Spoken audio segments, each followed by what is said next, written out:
But we're going to look into these situation in the Middle East with a foreign policy analyst who's joining us virtually, Bolu Michael-Biyi. He joins us from Manzini in Eswatini. Bolu, thank you for joining us. Thank you for having me.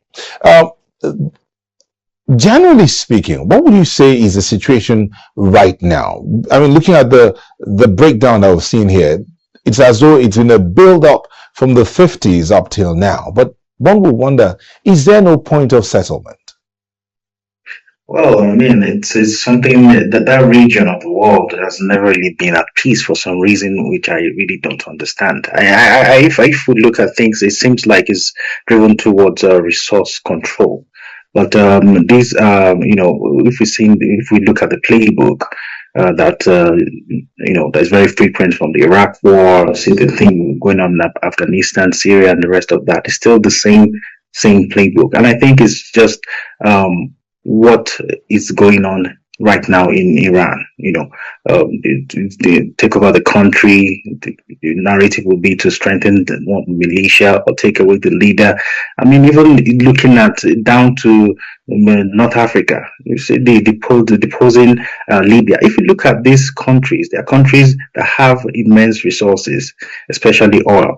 So it's really need to sit down and see, observe it in a couple of months or weeks what's really going on. But to my mind, I feel it's just a repetition of the playbook of the events that we've seen in the past repeating itself right now. Right now, yes, there's been a few days of bombardment here and there, even though the U.S. has described this as a demonstration of superior air power. But then the U.S. Congress is saying something about the power of the purse over this conflict is not being given to the government. So how would that affect what's going on right now? See, the Congress, they have the power to stop any war, and it's very simple. They can just simply refuse to pay for it. But voting down a war power resolution and actually cutting funding, they are two different things. Because right now, if we look at things, Congress is basically just talking tough and doing nothing that actually hurts the Trump administration. I do understand that, okay, the Republican Party, they have the majority, but still, there's an opposition that is also strong. Since the War Powers Act was passed in 1973, there's no president that's ever fully accepted his authority, not a single president of the United States.